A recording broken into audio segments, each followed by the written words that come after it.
వి gold trusted gold buyers మీరు తాకట్టు పెట్టిన బంగారాన్ని విడిపించి ఈ రోజు ఉన్న మార్కెట్ ధరకు కొనబడను.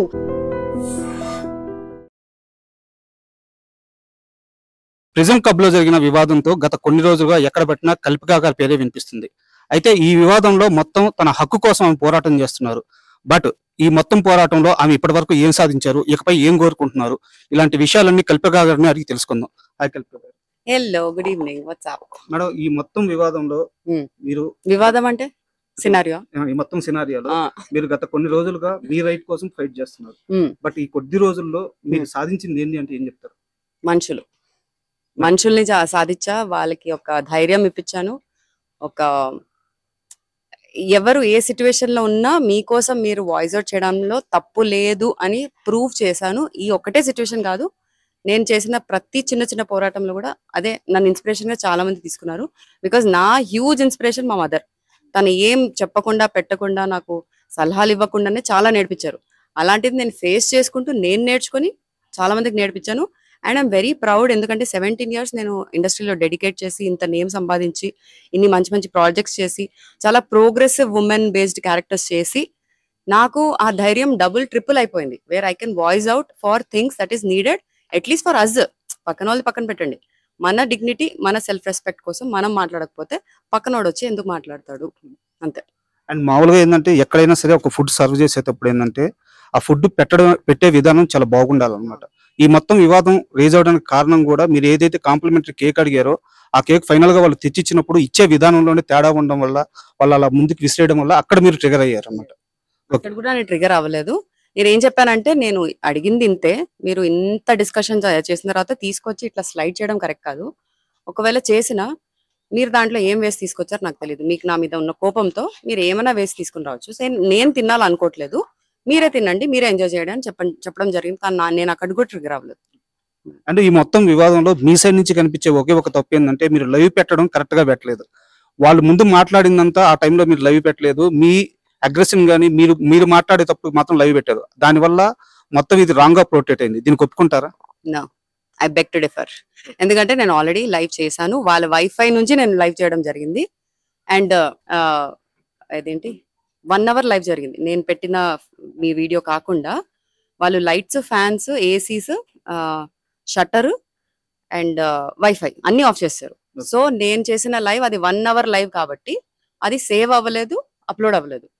లేకపోతే అంత ముందు నుంచి ఎవరెవరు నాకు చూస్తున్నారో అందరికీ అసలు ఏం జరుగుతుందో అంతా తెలుసు. నేను ఎంత ప్లెజెంట్ గా మాట్లాడడం జరిగిందో కూడా 1.5 hour కన్నా ఎక్కువ నేను ఆల్మోస్ట్ పేషెంట్ గా ఉన్నా. దాని తర్వాత నాకు కోపం కూడా రాలే. పవర్ ఉండుంటే అందరినీ తాటి తీసేదాన్ని అన్న ఫీలింగ్ లో తప్ప ఇంకా నాకు కోపం కూడా లేదు, స్ట్రెస్ కూడా అవ్వలేదు, నేను ఏం ఫీల్ కాలేదు. ఆ మొత్తం వివాదంలో బాగా ఆశ్చర్యపరిచిన అంశం ఏంటంటే మిమ్మల్ని డ్రగ్గిస్ట్ అని చెప్పేసి వాళ్ళు మాట్లాడడం జరిగింది. బట్ మీ మీద ఇంతవరకు అటువంటి కేసు కానీ అటువంటి హిస్టరీ కానీ ఏం లేదు. ఆ సమయంలో ఎలా అనిపించింది మేడం? గాడ్ బ్లెస్ హిమ్ అని అనిపించింది. Because I think he is into it, so maybe he spoke about it. అది ఎట్లా ఉంటుందో తనకు తెలుసు కాబట్టి తనే మాట్లాడాడు, నాకైతే తెలియదు. అండ్ ఈ మధ్య కాలంలో బాడీ గార్డ్స్ ఎవరైతే బౌన్సర్స్, బాడీ గార్డ్స్ ఎవరైతే సెలబ్రిటీల కోసం వస్తున్నారో వాళ్ళ బిహేవియర్ వల్ల చాలా ఇష్యూలు జరుగుతున్నాయి. దాని మీద ఇప్పటికే పెద్ద ఎత్తున చర్చ కూడా నడుస్తుంది. ఈ పబ్లో ఉండే బాడీ గార్డ్స్ కానీ వీళ్ళ గురించి మీరు ఏం చెప్తారు? ఇప్పుడు మాకు బాడీ గార్డ్స్ అనే కాన్సెప్ట్ వచ్చింది మా ప్రెస్ మీట్స్ కానీ మా మూవీ రిలీజెస్ రిలేటెడ్ ఏదైనా ఈవెంట్స్ జరుగుతాయి. కానీ అది కూడా పెద్ద పెద్ద స్థాయిలో ఉన్న యాక్టర్స్ కానీ సెలబ్రిటీస్ కానీ ఉండే. నాకైతే ఎప్పటి వరకు బాడీ గార్డ్ లా ఎవరు రాలేదు. కాబట్టి నేను ఫస్ట్ ఆఫ్ ఆల్ ఎక్కువ చెప్పాలనుకోవట్లేదు. సెకండ్, వాళ్ళ పని ఏంటి? జస్ట్ వీళ్ళని గార్డ్ చేయడం. ఆ బాడీని పెంచుకుంది ఎందుకు? వేరే వాళ్ళు భయపడాలని. సో అంతవరకు మీరు మీ డ్యూటీ చేస్తే చాలు. సెకండ్, ఇప్పుడు నా సిచ్యువేషన్ తీసుకుంటే నా ప్లేస్లో ఒక నాని కానివ్వచ్చు, లేకపోతే ఒక వెంకటేష్ గారు కానివ్వచ్చు, లేకపోతే ఒక చిరంజీవి గారి కానివ్వచ్చు, లేకపోతే ఒక మోడీ గారు, వీళ్ళలో ఎవరన్నా వచ్చినా, because is a more popular and known face కాబట్టి ఎవరు వచ్చినా తన పబ్కి ట్రీట్మెంట్ ఎలా ఉంటుంది? పక్కన తీసుకెళ్తారు, అందరిని హడావిడి చేసి పక్కన పడేస్తారు, బాడీ గార్డ్స్ అందరు అక్కడే ఉంచుతారు. కుదిరితే డిస్కౌంట్ ఏంటి మొత్తం ఫ్రీ ఇస్తారు, లిక్కర్ ఫ్రీ ఇస్తారు, 10 మంది తీసుకుంటే వాళ్ళందరు కూడా ఫ్రీ ఇస్తారు. ఇంకా మళ్ళీ రండి అని కూడా చెప్పేసి బొట్టు పట్టి మరి పంపిస్తారు. అలా జరగాలని కూడా నేను ఎక్స్పెక్ట్ చేయలేదు. నాకు ఎవరు బాడీ గార్డులు ఏంటి, నా కండలు చాలు, నా మాటలు చాలు, నా చూపులు చాలు. నాకు point is not about the body guard. Point ఎవరి డ్యూటీ వాళ్ళు పద్ధతిగా చేసుకుంటే ఎవరికి ఏం ట్రబుల్ ఉండదు. మీరు బతకొచ్చు, మేము బతకొచ్చు. అండ్ ఈ మొత్తం వివాదంలో మీ అగ్రెషన్ చూసిన వాళ్ళు కానీ లేకపోతే మీ ఫైట్ చూసిన వాళ్ళు కానీ మీ సైడ్ స్టాండ్ తీసుకొని మాట్లాడాలి అనుకుంటున్న వాళ్ళకి కూడా ఒక చిన్న అనుమానం ఏంటంటే కల్పిక అక్కడ డ్రింక్ చేసి ఉన్నారా అని చెప్పేసి ఒక క్వశ్చన్ రైజ్ అవుతుంది. మీరు ఏం చెప్తారు దాని మీద? నెక్స్ట్ టైం మీతో ఇంటర్వ్యూ నేను ఒక చియర్స్ కొట్టి స్టార్ట్ చేస్తాను అనుకుంటున్నాను. నేను తాగేసి ఒక 3 years అవుతుందండి. దానికి ముందు తాగేదాన్ని, వెరీ రేర్ గా తాగేదాన్ని. నా ఓన్ సెటప్ లో, మా ఫ్రెండ్స్ ఇంట్లో లేకపోతే నా ఇంట్లో, మా పేరెంట్స్ చుట్టుపక్కల ఉన్నప్పుడే తాగేదాన్ని. సో దాంట్లో there nothing to even regret about it. It is a good thing. డాక్టర్సే చాలా మంది చెప్తారు యూ హ్యావ్ టు డ్రింక్ అప్పుడప్పుడు, ఇట్ ఇస్ గుడ్ అని. అది పక్కన పెడితే నా ఎనర్జీ లెవెల్స్ నాకు నేనే తట్టుకోలేకపోతా. ఏంటి, నేను మార్నింగ్ 4కి లేస్తా, రాత్రి 12కి పడుకుంటా అండి. ఆ ఉన్న 4 hours ఒక డీప్ స్లీప్ లో వెళ్ళిపోయి అవతార్ కన్నా మించి సినిమాస్ చూస్తాను నేను నా డ్రీమ్స్ లో. అలాంటిది నేను రియాలిటీకి వచ్చేసరికి నేను ఏమేం చేస్తాను ప్రతి సెకండ్ నాకు తెలుసు. ఒక చేత్తో ఒకటి చేస్తా, ఒక కాల్తో ఇంకోటి చేస్తా, ఒక బ్రెయిన్ తో ఇంకోటి నడుస్తుంది, కళ్ళతో ఇంకేదో చూస్తా, ఇంకెవరికో ఏదో కాల్లో మాట్లాడతా. ఇప్పుడు నా రైట్ లెగ్ కూడా సరిగ్గా పనిచేయట్లేదు. నేను డ్రైవ్ చేయడానికి కూడా చాలా ఇబ్బంది. 10 minutes కూడా డ్రైవ్ చేస్తే పట్టేసుకుంటుంది, నా కాఫ్స్ అంతా పట్టేసుకొని. It's risk on road. 5 minutes లో లెఫ్ట్ లెగ్ తో నేను డ్రైవింగ్ నేర్చుకున్నానండి. నెక్స్ట్ నేను హ్యాండ్ తో డ్రైవింగ్ నేర్చుకుందాం అనుకుంటున్నా, రైట్ హ్యాండ్ అయ్యాక లెఫ్ట్ హ్యాండ్. సో ఇంత క్రియేటివిటీ నాలో ఉన్నప్పుడు నేను ఈ బయట ప్రాపర్టీస్ కానీ, ఆల్కహాల్ కానీ, డ్రగ్ కానీ తీసుకోవాల్సిన అవసరం కూడా నాకు లేదు. ట్రై చేయాలంటే ట్రై చేస్తా. నేను అన్ని చేయడానికి నేను రెడీ. ఎందుకంటే ఇప్పటివరకు అన్ని ట్రై చేస్తా. ఒక డాన్స్ నుంచి, ఒక స్పోర్ట్స్ నుంచి, ఒక స్విమ్మింగ్ నుంచి, ఏం ఆడితే అది అన్ని నేను ట్రై చేశాను. కాబట్టి ఇది ట్రై చేయడంలో నాకేం తప్పు అనిపించట్లేదు. ఒకప్పుడు నాకు ఒక ఫిల్మ్ ఆఫర్ వచ్చింది, సీతా ఆన్ ద రోడ్ అని. దాంట్లో స్మోకింగ్ హ్యాబిట్ ఉందని చెప్పి నేను మూవీ నో అని చెప్పడం కూడా జరిగింది. ఎందుకంటే నాకు మా డాడీకి చిన్నప్పటి నుంచి స్మోకింగ్ మీద పెద్ద గొడవ ఇది. మా డాడీ ఒక చైన్ స్మోకర్ ఉండే. సో మీరు చేయండి కానీ ఇంటి నుంచి బయటికి వెళ్ళి చేయండి అని నా ఇది. నేనేమో నా ఆయన ఇంట్లోనే చేస్తా అన్నారు. సో ఇప్పుడు ఆటోమేటిక్లీ హీ స్టాప్ స్మోకింగ్. అది వేరే విషయం. నేనేమంటున్నానంటే నేను నిజంగా ఇన్ఫ్లుయెన్స్ అవ్వాలంటే నేను ఇంట్లోంచే ఇన్ఫ్లుయెన్స్ అవ్వచ్చు. నేను అక్కడ కూడా ఇన్ఫ్లుయెన్స్ అవ్వాలి. మూవీ కూడా నేను నో చెప్పడం జరిగింది. కానీ ఆ క్యారెక్టర్ నాకు చాలా రెజొనేట్ అయ్యి నేను నాలాగా నేను బిహేవ్ చేయగలుగుతున్నాను కదా త్రూ సినిమా, త్రూ ఆర్ట్. అలాంటప్పుడు ఎందుకు చేయొద్దు అని 2 days తర్వాత మళ్ళీ నేను కాల్ బ్యాక్ చేసి ఐ విల్ ఫేక్ సిగరెట్, నేను ఫేక్ గా నేను తాగుతా, నేను ఖచ్చితంగా చేస్తా, నేను రాయల్ ఎన్ఫీల్డ్ నేర్చుకుంటాను. 20 minutes రాయల్ ఎన్ఫీల్డ్ నేర్చుకోవడం జరిగింది. So I'm up for challenges and experiment. మీరు ఒక గుండు తీసి మీరు ఒక క్యారెక్టర్ చేయండి, టక్కని చేసేస్తా, నాకేం ప్రాబ్లం లేదు. అండ్ మీరు మూవీస్ గురించి చెప్పారు. గత 15 ఏళ్ళుగా 17 ఏళ్ళుగా మిమ్మల్ని చూస్తూనే ఉన్నాము. మీరు చేసే మూవీస్ కానీ అండ్ బయట సొసైటీ పరంగా మీరు చేసే సేవా కార్యక్రమాలు కానీ చాలా బాగుంటాయి.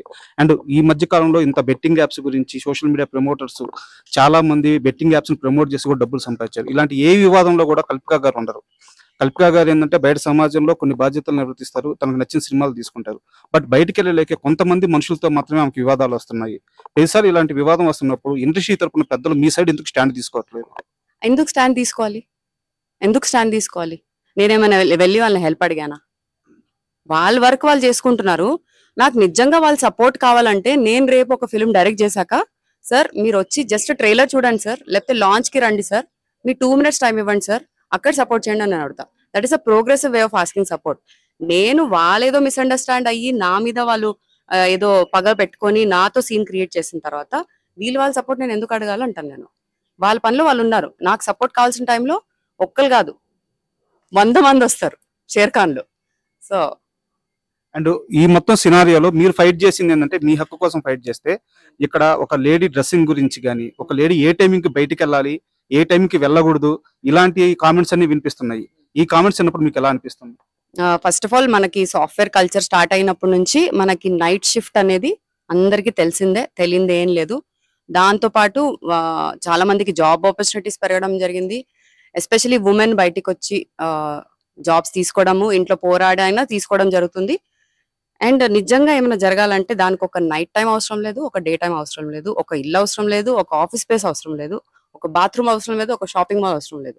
మీరు ఎక్కడన్నా ఏమన్నా చేయొచ్చు. ఎవరికన్నా ఇంటెన్షన్ బ్యాడ్ ఉంటే ఎక్కడన్నా ద్రోహం అవ్వచ్చు.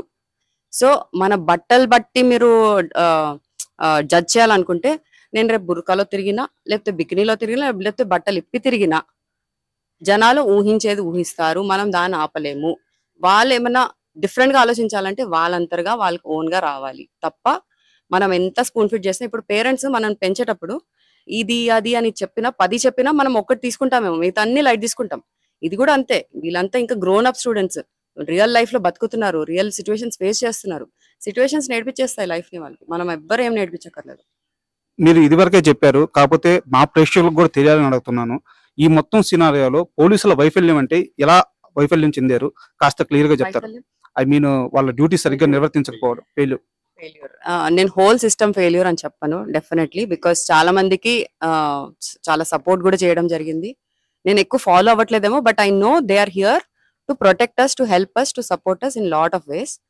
సో అది కంటిన్యూ చేస్తారని కోరుకుంటూ, మిగతా వాళ్ళు who are not doing the duty right, వాళ్ళు కొంచెం దారి నుంచి తప్పారు కాబట్టి కొంచెం మళ్ళీ తిరిగి దారిలో వచ్చేస్తే అందరికీ హ్యాపీ. అండ్ ఫైనల్ గా ఈ మొత్తం సినారియోలో మీ ఫైట్ చేస్తున్న విధానం మొత్తం మీరు ఫైనల్ గా ఏం కోరుకుంటున్నారు? ఎలాంటి న్యాయం కోరుకుంటున్నారు? న్యాయం కాదు, ఈ రెవల్యూషన్ ఇలాగే కంటిన్యూ అవుద్దంటారా? సో కల్పికా గారికి ఫైనల్ గా ఏం కావాలంటే ఏం చెప్తారు? నాకు జనాలు కావాలండి. I'm for the people, by the people, of the people, literally. నాకు జనాలు చుట్టుపక్కల ఉన్నా ఉండకపోయినా నేను జనాల కోసం ఎగ్గబడతాను. నేను చిన్నపిల్లలతో చాలా టైం స్పెండ్ చేస్తుంటాను, పెద్దవాళ్ళతో టైం స్పెండ్ చేస్తుంటాను.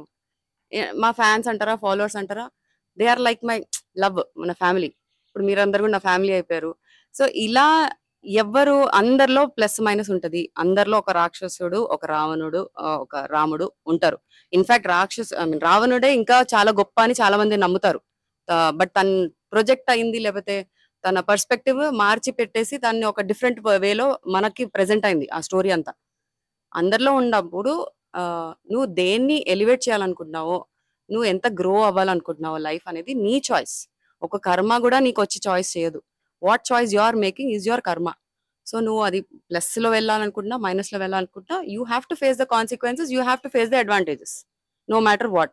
So it is in your hands what you want to do about yourself, your life and people around you who matter to you. And final గా క్వశ్చన్, బిగ్ బాస్ లోకి వెళ్ళడానికే కల్పిక ఇదంతా చేస్తున్నారా? Yes. Yeah. ఎవరు ఈసారి anchor, ఎవరు host, ఎవరు big boss కి? మీకు కాల్ వచ్చింది కదా, మీరే చెప్పాలి. వాళ్ళు నాకు అవన్నీ డీటెయిల్స్ ఇవ్వలేదు. ఇంట్రెస్టెడా అన్నట్టు ప్రొజెక్ట్ అయింది అంతే. ఫస్ట్ సీజన్ నుంచి పిలుస్తున్నారు, కానీ ఫస్ట్ సీజన్ నుంచి నేను రాను అని చెప్పాను.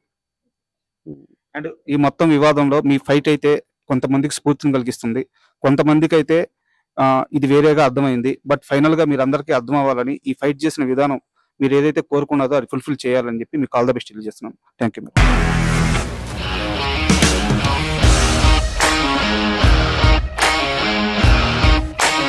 ఇండస్ట్రీలో కమిట్మెంట్ ఇష్యూస్ వస్తే నీకు కూడా వచ్చినట్టు? మార్నింగ్ తీసుకెళ్ళానంటే కొట్టి పడేసారు.